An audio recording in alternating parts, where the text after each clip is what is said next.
Okay, lesson 71 is on the quadratic formula. The quadratic formula is used to solve quadratic equations. A quadratic equation has 4 terms and it's to the 2nd degree. All right, so it looks like 2x squared minus 3x minus 5 equals 0. But there are ways that we have already learned to see it has 4 terms, 2nd degree. If I asked you, could we figure out the solutions or how to factor this? Could you factor this? What is it? What do we ask ourselves? What multiples of 6 you can add to get to 5? Multiples of 6 are factors of 6 such that we add and get to 5. All right, remember our standard form is ax squared plus bx plus c. So really we're asking factors of the c value such that we add them and they equal the b value. Well, it would be 2 and 3. So this is simple factoring. And we will expound on this. There's another lesson later on in the textbook about simple factoring. All right, so we can solve, and we would have x plus 2 times x plus 3. And what would my solutions for x be? Negative 2, -2 and -3. What does this tell me? Obviously, it's what x equals. But every parabola, every quadratic equation is a parabola. This tells me it crosses the x-axis at -3 and -2. So it crosses, this is really my x-intercepts, which is where it crosses the x-axis. They also call them zeros. We call them solutions, roots, zeros, roots, okay? X-intercepts. Every graphed function crosses the x-axis when y is equal to 0. Thus, we've set it equal to 0. This is really where my y would be, okay? Crosses the x-axis when y is equal to 0. It crosses the y-axis when x equals 0. That would be our y-intercept. So if in this equation we made x 0, that would be 0. That would be 0. My y-intercept would be 6. So up here we would have a y-intercept. I don't know where my vertex is, but you know, look something, it really wouldn't even look something like that. It would be nicer. Okay, here's my, that's a bad parabola, bad looking parabola. So my options for every quadratic is it intercepts the x-axis twice. It can also intercept it just once. So let's say that we're at 1.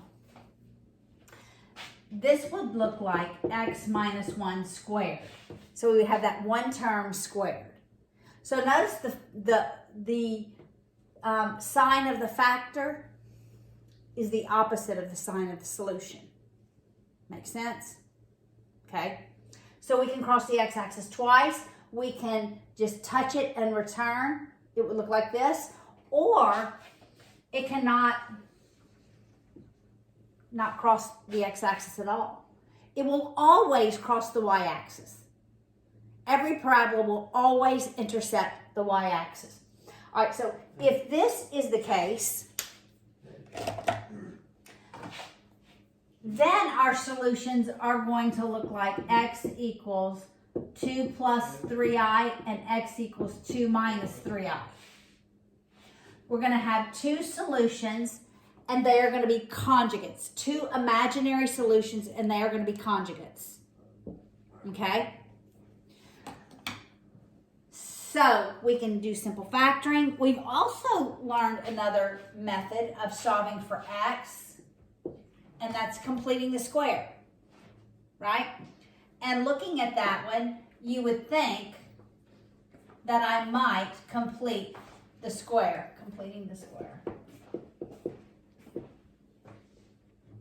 But I'm going to show you another way to find the solutions to that. And this was actually at the end of your Algebra 1 textbook. And I believe there was an algebra review in geometry. And it's the quadratic formula. So this formula works on every quadratic equation, on all of them. And we can solve for the value of x, or whatever the variable is. First, we've got to write it in descending exponential order. All the terms have to be on one side. Otherwise, our constants, our coefficients and our constants will be the wrong sign. All right, so here is the quadratic formula.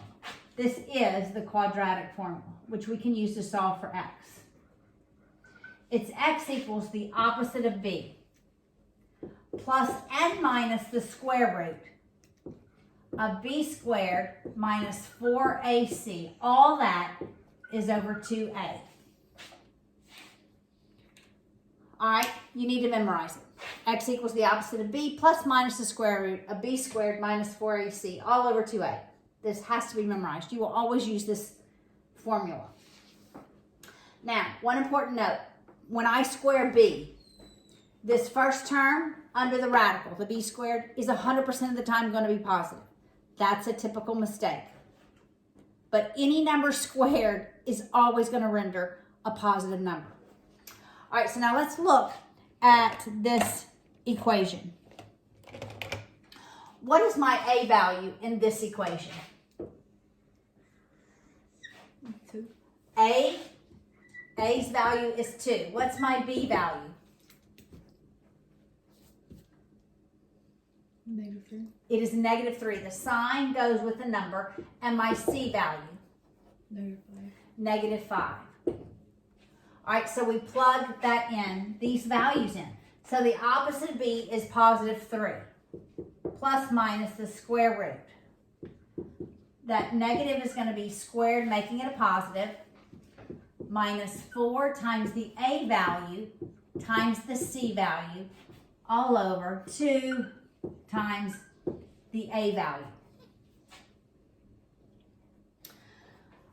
All right, so that's 3 plus minus the square root, -3 squared is 9. I have 2 negatives. I have a negative here and a negative here, so my next term is going to be positive. So 4 times 2 is 8 times 5 is 40, all over 4. So that's 3 plus and minus the square root of 49 over 4. I can unsquare 49. If I couldn't unsquare 49, I simplify it as much as possible. But that's going to be 7, so it's 3 plus and minus 7 over 4. All right, so let's determine our values for x. 3 plus 7 is 10. 10 divided by 4 is 10/4, which can be simplified. Both of them are divisible by 2, so that can be 5/2. So one of my values for x is 5/2. When I subtract, it's 3 minus 7, so it's -4. -4 over +4 is -1. All right, so I have my 2 values for x. Okay, I want you girls to see this. I can come up with my factors from my solutions. It's going to be, I take the opposite of the sign. It's going to be x minus 5/2 times x plus 1. It's just the opposite. But this 2 doesn't stay in the denominator. It moves before the x. So that I end up with going to write this up closer. I end up with 2x minus 5 times x plus 1. Such that, why does this 2 have to move forward? Because when I multiply, as I'm foiling, when I multiply my first terms, I have to get this first term over here. If I just multiply x times x, I get x squared. I don't get 2x squared. But when I move that 2 in the front, 2x times x does give me 2x squared. And my last terms always have to equal this last term. Negative 5 times 1 is negative 5. But negative 5 halves times 1 is not negative 5. Okay? So you can use the quadratic formula, come up with your solutions, and then you can come up with your factors from your solutions, which you'll need to do today in this challenge that I will be giving you. All right, so let's work the 2 examples in the textbook. 71.1. I wanted to work this one because it has a fraction, and I wanted to show you that. All right, so do you have the quadratic formula memorized? Okay, look at me. What is it? X equals B opposite of B square root of plus minus. Yeah. Now the square root. B squared Yeah. plus Minus 4AC all over. 2A. Yes, very good. And remembering your equation has to be in descending order with all the terms on one side of the equal sign. Okay, we have 3x squared minus 2x. 3x squared minus 2x plus 5 equals 0. All right, Brianna, what's my A value? 3. 3. B. Negative 2. C. 5. Exactly. All right, so x is going to equal the opposite of b, which is positive 2, plus minus the square root. Remembering that when I square b, that is always going to be positive. Minus 4 times the a value times the c value all over 2 times a. And we simplify that. Plus minus negative 2 squared is 4. You know, it doesn't matter the order you multiply.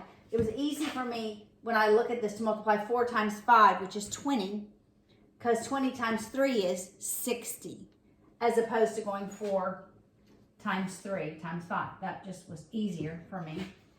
All over 6. What's going to happen under this radical? Square root of 64 is 8. Well, 4 minus 60. It's going to be a negative. Oh. It's going to be a negative 56 all over 6. All right. So what is this going to be? Take on an I. Exactly. So we're going to have x equals 2 plus minus the square root of 56i. That negative becomes an I. And then I want to break this down into 2 fractions. It's really 2 6 plus minus the square root of 56 over 6i. But I want to simplify this square root of 56, and I want you to do it manually. So when I look at 56 and I try to simplify it, I really want to look at prime factors. Or I want to look at factors that are perfect squares. So what are 2 factors of 56 that you know of? What times what equals 56?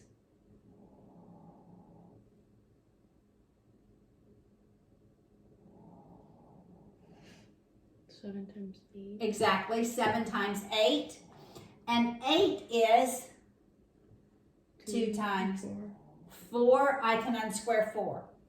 So really the square root of 56 is equal to the square root of 7 times 2 times 4. I can pull the 4 out, it becomes 2, and it's 2 square root of 14.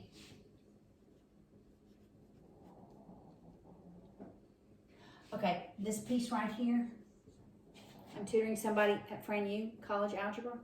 This is all they're doing, which we've done already. All right, so for square root of 56, well, I'm going to simplify this. That's 1/3, right? 1/3 plus minus 2 square root of 14 over 6i. But I can also simplify this 2 and this 6 to be just over 3. So x is 1/3 plus and minus the square root of 14/3 I. So you want it in its most simplified form. Notice, these are conjugates. It's 1/3 plus square root of 14 over 3i, and it's 1/3 minus square root of 14/3 I. 100% of the time, if you have an imaginary solution for a quadratic equation, and you can know that the other one is its conjugate. So if I told you, well, one solution to a quadratic equation is x equals 5 plus 2i. If I said that is one solution, can you give me another one? You should be able to say yes, because it's going to be its conjugate 100% of the time. Okay, they will never be different if they're imaginary. They will be conjugates.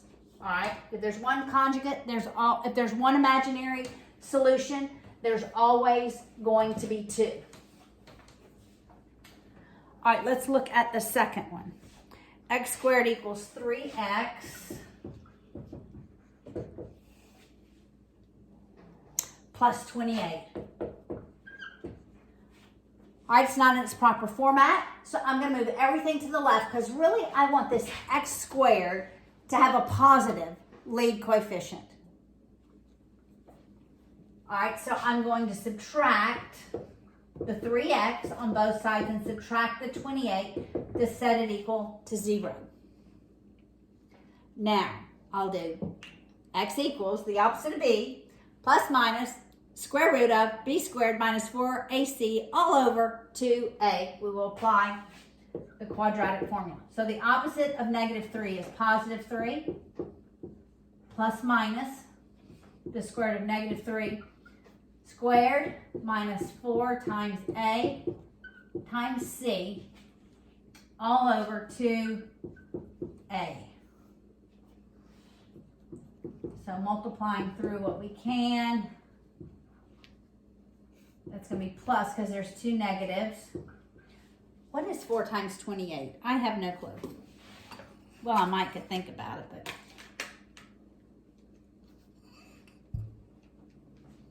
112. 112. All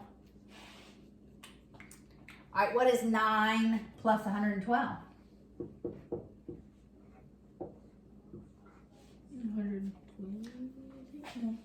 100 and what?